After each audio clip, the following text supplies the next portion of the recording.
Il cubo contenente un'energia illimitata che inizia ad avere comportamenti anomali, a quanto pare, non è un motivo valido per preoccuparsi.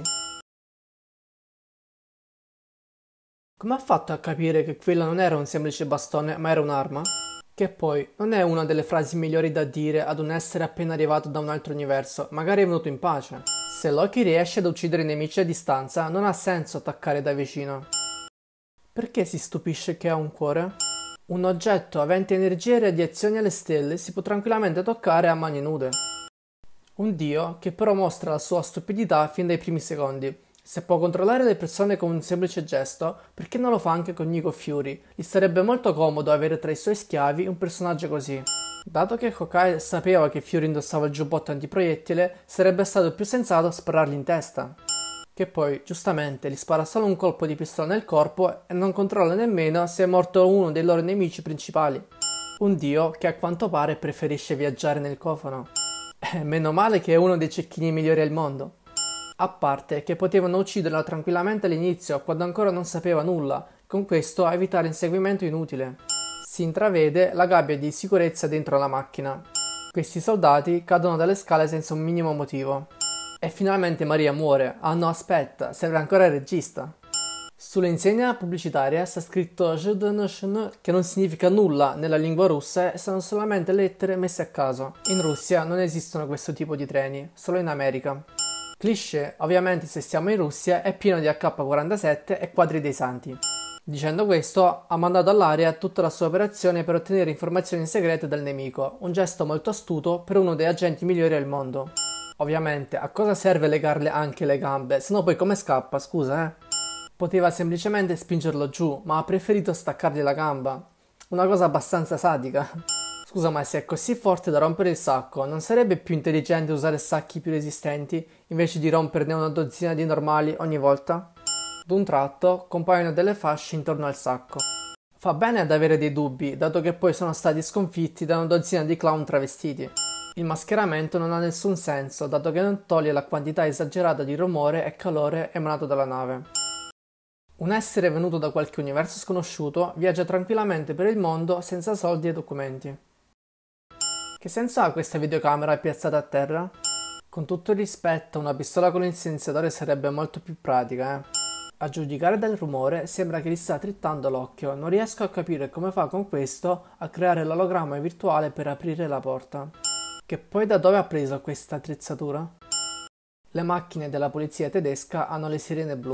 Cliché, se qualcosa non si vede sullo schermo, allora non si vede proprio. Capitan America è comparso qui davanti come se stesse aspettando sul muretto il momento più epico. Iron Man ci ha messo un sacco di tempo per arrivare a Thor, anche se hanno saltato nello stesso momento. Invece Capitan America si è lanciato con il paracadute dato che non può buttarsi nel modo orizzontale come Iron Man o Thor, ma comunque è arrivato dopo pochi istanti. Negli anni 40 lo scudo era capace solo di assorbire i danni, dopo 70 anni riesce anche a rifletterli.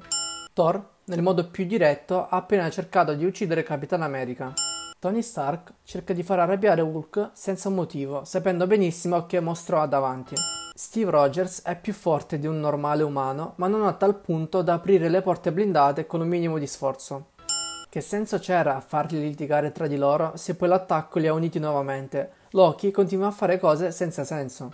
La camicia di Hulk si straccia a pezzi, i pantaloni invece sono super elastici. Un ragazzo degli anni 40 sa benissimo che pannello aprire su una nave super tecnologica. Capitan America può comunicare con Tony Stark senza l'uso di nessuna attrezzatura. Ancora non sono capaci di capire che Hulk è immune ai proiettili. Come fa a sapere cosa premere per fare determinate funzioni? Ma se Thor riesce a rompere questo vetro con tanta facilità, perché non l'ha fatto subito? Poteva liberarsi in un istante. Dopo questo colpo di testa non dovrebbe essere ancora vivo.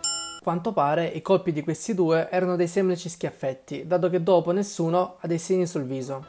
Perché il sangue sulle carte è così fresco? Sembra essere stato versato pochi istanti prima. Jarvis conosce i dettagli di questa barriera anche se la vede per la prima volta. Ma infatti stava quasi per morire senza un motivo. Che poi Loki poteva tranquillamente uccidere Stark quando quello versava da bere. Non capisco perché non l'ha fatto. Loki prende il controllo del cuore delle persone. Questo però non ha funzionato con Tony, ma non ha senso, dato che Tony ha il cuore come tutti gli altri. Reattore Arc nel suo petto, solamente non fa arrivare le schegge all'organo. PEGI 13 del film non lascia ai mostri la possibilità di colpire le persone e poverini devono per forza sparare alle macchine. Hawkeye ha un paio di decine di frecce ma comunque riesce a spararne a centinaia. Bruce riesce tranquillamente a trovare i Vendicatori in una metropoli enorme. Ma se Hulk, una volta trasformato, diventa un mostro incosciente, come mai adesso è quanto razionale e riesce a fare un lavoro di squadra con tutti gli altri? Sì, ma perché non li ha mandati tutti insieme? Che senso ha mandare uno a uno per alleggerire la situazione ai personaggi? Thor, usando i lampi, può distruggere i nemici a decine e anche le navi giganti, ma invece di farlo sempre, preferisce usare il martello e ucciderli uno a uno. A quanto pare ha delle articolazioni della mano fatte di titanio. Sì, ma non ha senso buttarlo giù se è pieno di persone. Voglio solamente ricordare di nuovo che Loki è un dio, ma viene mostrato come un clown imbecille. Sì, ma come poteva sapere che il mostro avrebbe aperto la bocca nel momento giusto? Iron Man con un missile in mano non sembra essere una minaccia degna dell'attenzione, dato che non ci pensano nemmeno ad attaccarlo o fermarlo in qualche modo. Ancora non è successo nulla, però esultano comunque.